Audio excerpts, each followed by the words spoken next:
Bonjour les amis, je vais faire une vidéo plus pratique.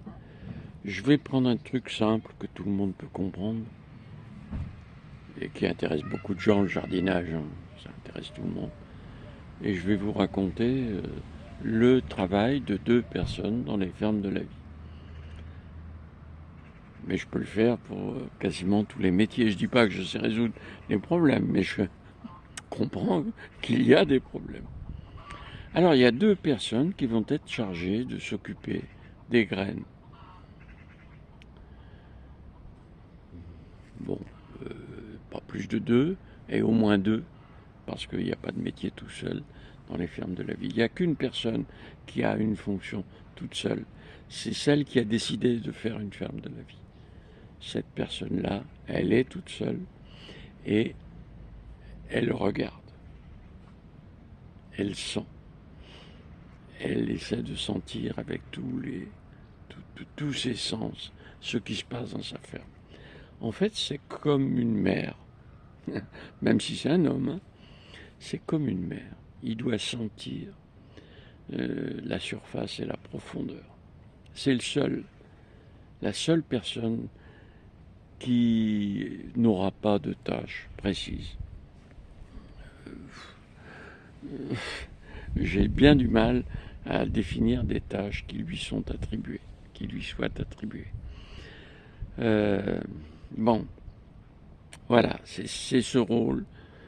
Euh, comme je dis toujours, elle n'aura pas de médaille en chocolat, elle n'aura pas de statut. C'est un privilège qu'elle a gagné en faisant ce saut extraordinaire de sa situation dans cette civilisation, bonne ou mauvaise dans cette civilisation. Il faut avoir compris qu'il faut développer les moyens d'une préparation pour vivre. Voilà. Et ce premier saut, c'est le plus difficile à faire. Voilà.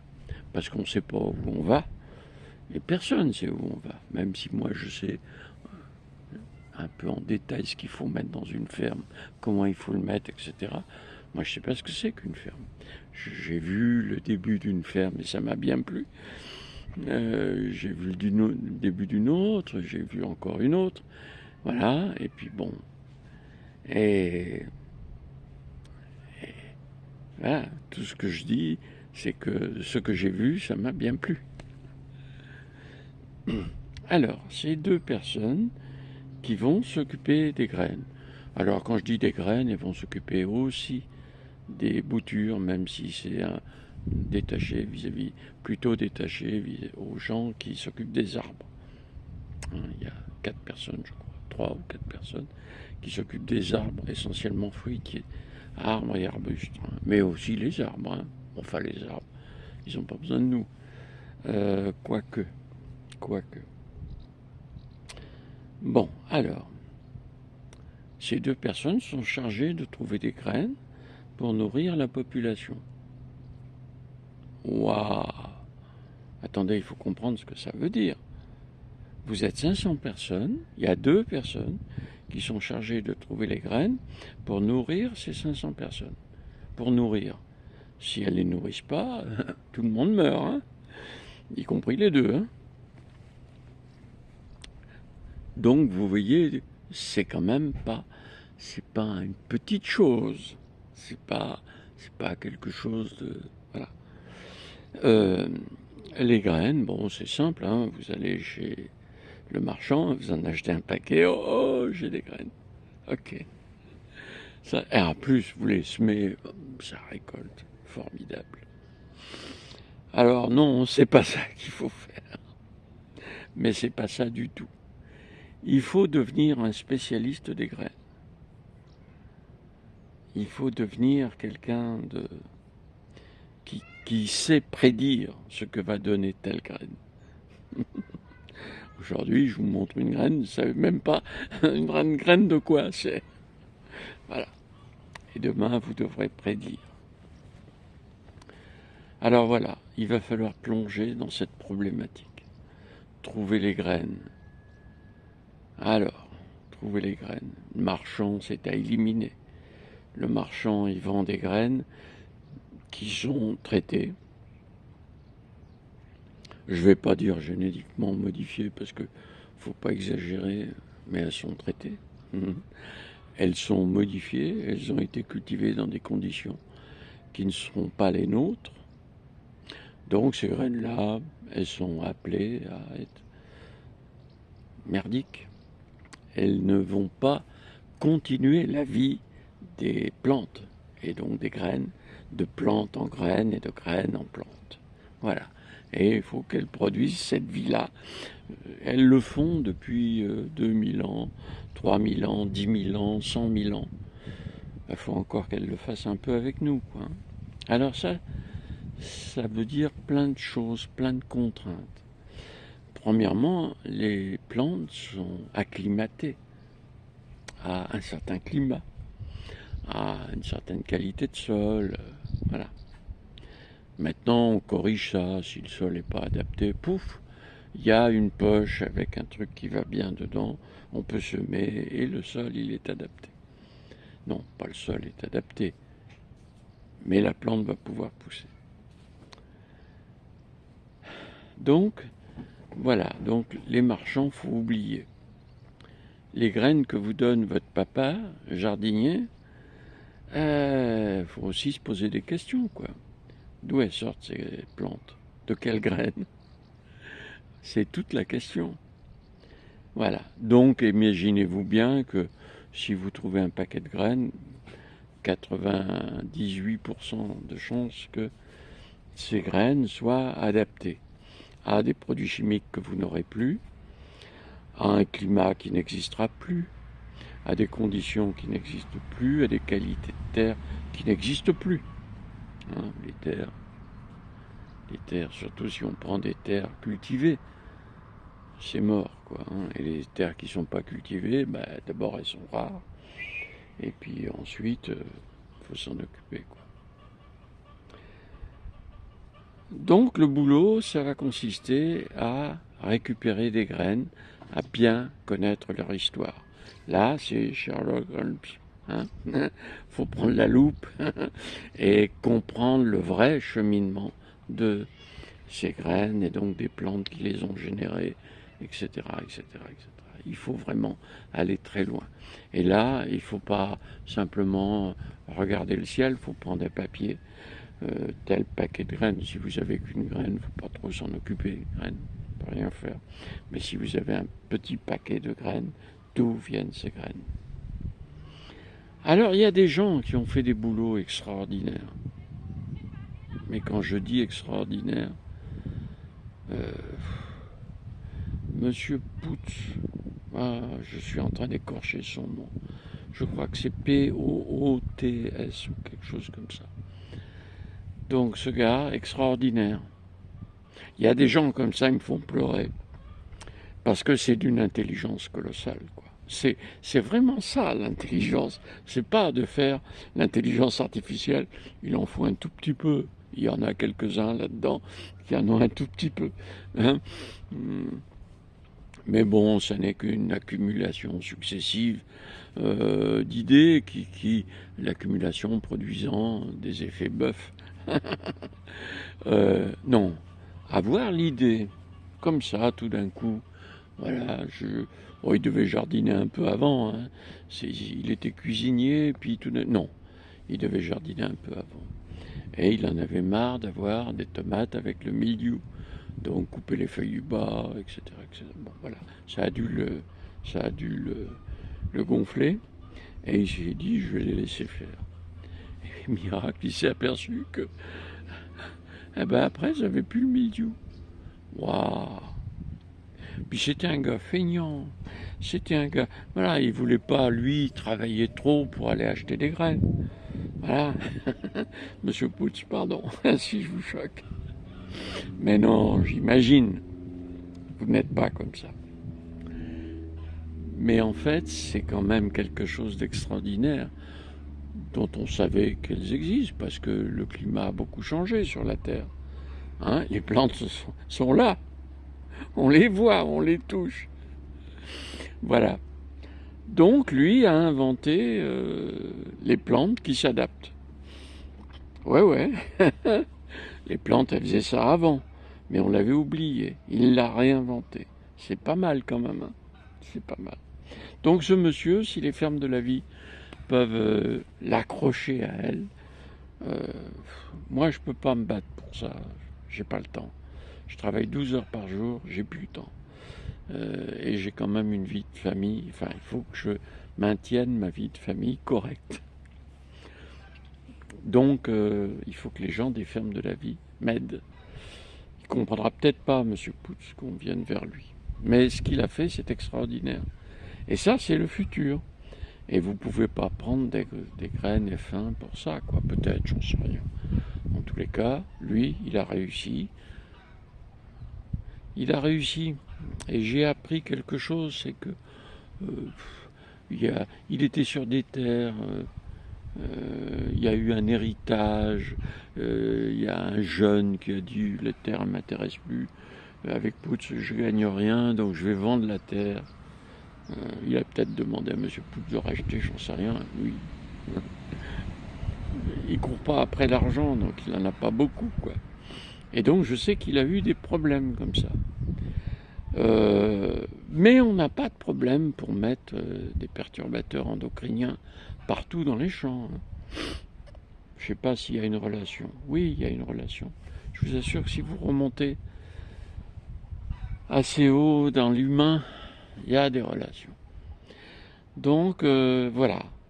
Donc voilà, ces deux personnes, elles vont devoir travailler tous azimuts. Je viens de citer M. Poutz, mais il y a plein de gens, sur YouTube d'ailleurs, hein. Il y a ce gars qui a parlé pendant des années des plantes, des arbres, de greffage d'arbres, etc. Et qui maintenant devient arboriculteur, enfin pépiniériste plus exactement. C'est-à-dire qu'il va vendre des plantes. Bon, bah, si on peut aller discuter avec lui, moi je suis prêt à monter dans la voiture, qu'on me conduise, je dormirai dans la voiture, et à rencontrer ces gens. Parce que ces gens ont un savoir, alors, et ce savoir est très différent du savoir dispendié dans des cours payants parfois, forcément payants quoi. Si c'est pas par vous, c'est l'État, c'est quelqu'un qui paye, j'en sais rien moi. Ces gens-là ont des savoirs euh, plus riches que ce qu'on apprend. Alors, le problème, c'est pas que la quantité de savoir concernant un problème. Le problème, c'est est-ce que ce savoir est un savoir adapté, utile. J'ai toujours été très frappé. Moi, j'ai fait quelques études techniques, d'électronique notamment, et j'apprenais les lampes. Mais les lampes, oui. Ah, au début de l'électronique, dans des lampes en verre, il y avait une cathode, une anode, une grille. On mettait du courant là-dedans et puis ça produisait des choses. Bon. Et à cette époque-là, sortait, aux États-Unis, il faut leur rendre cette justice, les premiers, et à la fin de mes études, les premiers semi-conducteurs. Et à la fin de mes études, j'ai vu le premier microprocesseur. Je ne sais plus comment il s'appelait, 8004, quelque chose comme ça. Sorti par Intel. Ah, je sais plus. Bon, enfin voilà quoi. Enfin, c'était. Non, mais attendez, il me fallait 500 lampes pour faire ça. Pour faire ce que faisait, et encore, pas certain que je puisse, hein, que j'aurais pu. Voilà. Et donc, bon, voilà tout ce que j'avais appris, panier, et il faut commencer à réapprendre. C'est ce qu'on dit, c'est l'adaptation. Mais oui, mais non, c'est une connerie de l'organisation de cet enseignement. Hein. Voilà, l'enseignement, ça devrait être toujours, on cherche. On cherche. Est-ce que quelqu'un a une idée? Est-ce que quelqu'un a une idée? Hein, parce que les gens d'Intel qui ont sorti ça, ils n'ont pas sorti ça de leur chapeau. Hein. Ils ont eu tout un enseignement. Voilà. Ils ont appris, mais ils ont appris dans le bon sens. pas dans... Bon, enfin, passons. Et donc, bah, c'est la même chose, quoi. Quand vous apprenez les plantes, faut pas apprendre les techniques d'il y a 10 ans, quoi. Hein. Faut apprendre, faut apprendre les idées qui sont riches dans un contexte. Pas riches en soi, riches dans un contexte. Parce que c'est vrai que sur les tubes cathodiques, par exemple, moi je pouvais vous faire une théorie colossale, quoi. Hein. Je peux vous en parler, j'aurais pu vous en parler pendant des jours. Ça sert à quoi? Ok? Ça sert à quoi? Bon, il y a d'autres techniques plus efficaces, plus légères, plus savantes aussi un peu. Voilà, donc pour les graines, c'est pareil. Il faut se bouger le cul. Hein, c'est-à-dire que ces deux dames, je considère que c'est des dames, mais ça peut être deux messieurs, ou un couple, pourquoi pas, qui travaillent, qui cherchent constamment, se poser constamment les bonnes questions. C'est-à-dire, on a quelque chose, on voit, ah, j'avais jamais vu ça, c'est quoi? Ah, on verra plus tard. Non, c'est quoi? Faut savoir. Faut savoir. Il y a un moment où vous ne pourrez plus savoir. Il y a un moment où vous n'avez pas les compétences en maths, hein, ou en physique, ou en génétique, ou en je ne sais pas quoi, hein, pour savoir. Mais il faut creuser. Il faut creuser. C'est le secret. Donc voilà, donc vous allez nous fournir des plantes, et ces plantes, il va falloir les essayer. Parce que, comme Monsieur Putz a fait, tant qu'on n'a pas récolté quelques tomates, qu'on a récupéré les graines, qu'on les a replantées, qu'on a récupéré des tomates, voir ce que ça produit, comment ça produit, etc., bah, on ne sait pas, quoi. Hein. Ça se trouve, l'année d'après, 2 ans, ils ont bien donné, et après, il n'y a plus rien. Alors, il n'y a plus rien, pourquoi?